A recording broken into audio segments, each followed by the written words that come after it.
आगे जो ये नशाखोरी चल रही है, पहले इसी गांव में आज से 40 साल पहले एक आदमी था, एक आदमी बता दो था कि नहीं था। आज इस गांव में पता सुनने कैसे कैसे कर रहे हैं। क्या आप हम जब भाई साहब पूरे गांव के एसपी साहब रिक्वेस्ट करके आपके दरवाजे पा रहे हैं, इस काम को छोड़ दो, टकलू को छोड़ दो, बुरे काम को छोड़ दो, आपकी हर जगह इज्जत होगी, नाजायज कोई नहीं पकड़ा जाएगा। तो इसलिए आज कसम खाओ, अगर हम चोर को पकड़वाएंगे और दवाई बेचने वालों को पकड़वाएंगे और नशाखोरी का पीछा नहीं छोड़ेंगे। खाओ कसम हाथ उठा करके भाई, दोगे साथ इंशाल्लाह आपको अल्लाह कबूल फरमाएगा। ये मैं आपसे रिक्वेस्ट करता हूँ। और आने वाली बात के लिए मैं ये कह रहा हूँ, एसपी साहब आपका बहुत बड़ी मुहिम है, ये दूसरी टाइम आपका एसपी आए, नेहरा साहब आए थे या आप आए हैं, आपसे बहुत लोगों को उम्मीद है, आपकी उम्र में अल्लाह बरकत करे और इस अभियान को आगे कामयाब करें। थैंक यू, शुक्रिया। मान सम्मान के योग्य एसपी साहब, वे बाहर से आए हुए जिम्मेदार हजरात और उलेमा और मेरे प्यारे गांव के सभी बुजुर्ग और नौजवान साथियों, जो ये आज मुहिम चलाई हुई है एसपी साहब ने, पहले तो हम इसका पूरे गांव की तरफ से तहे दिल से शुक्रिया अदा करते हैं कि बुराइयों की तरफ जो एसपी साहब ने आज नशा मुक्ति अभियान के तहत शुरुआत की है। तो इसके साथ साथ जितनी भी गांव में बुराइयां फैली हुई हैं, उन सब के रोकने के लिए जो एसपी साहब ने कड़ा प्रयत्न करना शुरू किया है। पूरी मेवात के हर गांव जा जाकर जो इस लक्ष्य को आगे लेकर चल रहे हैं, तो हमें इसको आगे बढ़ाने के लिए पूरे गांव को इसके लिए सहयोग करना है। तो उसके लिए सबसे पहले जिस वजह से ये बुराइयां फैल रही है गांव में, तो हमारे पास जितने भी, एक तो सबसे पहले हमारे बच्चों में जो एजुकेशन की कमी है, और जो दोनों ही तरफ से अब बच्चे हमारे डाइवर्ट हो रहे हैं, ना इस्लामिक एजुकेशन में हमारे बच्चे जा रहे हैं, ना दुनियावी तौर से नॉन इस्लामिक जो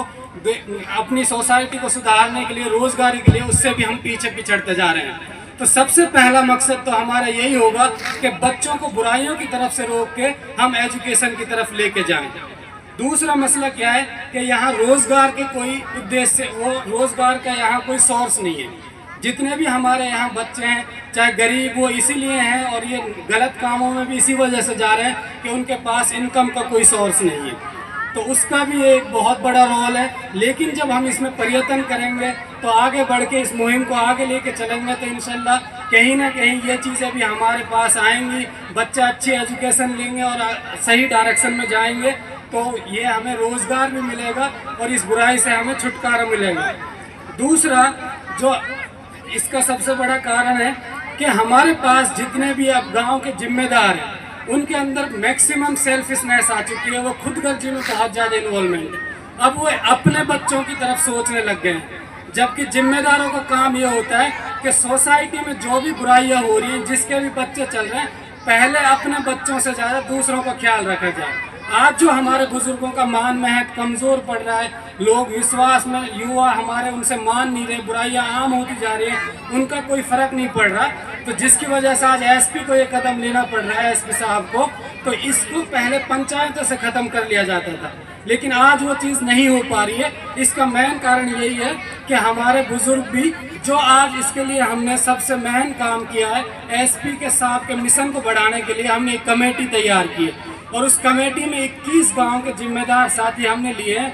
और एसपी साहब के संज्ञान में मैं लाना चाहता हूं कि कल हमने पंचायत की थी सारे गांव के जिम्मेदार साथियों ने, और उन्होंने एक कमेटी तैयार की है। उसमें हमारे गांव के सारे ही जिम्मेदार और चुनिंदा लोग हैं और वो इस बुराई में आपका पूरा सहयोग देंगे। मैं आपसे एक आश्वासन चाहता हूं कि जो ये जिम्मेदार हमने कमेटी बना के तैयार किए, अगर इनसे कोई चीज़ कंट्रोल नहीं होती है, तो आप इनके किसी भी मसले को इनका ज़्यादा से ज़्यादा सहयोग करें और ये भी अपने बच्चों को ज़्यादा से ज़्यादा समझाएं। अब ये बुराइयों का वक्त नहीं है मेरे भाइयों दोस्तों, अब ये इसका लास्ट चल रहा है। मैं आपसे गुजारिश करता हूँ, अपने गांव के जितने भी युवा साथी हैं, आपने जो किया अब तक जो किया, अब आप इसको छोड़ दीजिए और जितना जल्दी हो सके छोड़ दीजिए, क्योंकि यहाँ अभी आपको एसपी साहब समझाना है। अदरवाइज डिस्ट्रिक्ट के लॉ एंड ऑर्डर के पूरे मालिक हैं, चाहते तो आपके लोगों, आपके बच्चों की बुराइयों की लिस्ट पहले भी पहुंची पड़ी हुई होगी इनके पास। पहले से पूरी पुलिस के पास लिस्ट होती है, कौन गलत कर रहा है कौन सही कर रहा है। लेकिन सबसे बड़ी पहल उन्होंने भाईचारा निभा के एसपी साहब ने आज आपके बीच में बैठे हुए हैं कि पहले लोगों को समझा के आप इस बुराई को कंट्रोल कर लें, अदरवाइज वो अपने लॉ एंड ऑर्डर के साथ अपने जूते से भी ये काम करवा सकते हैं। तो ध्यान रहे, यहाँ से आगे अब आपके पास यही है।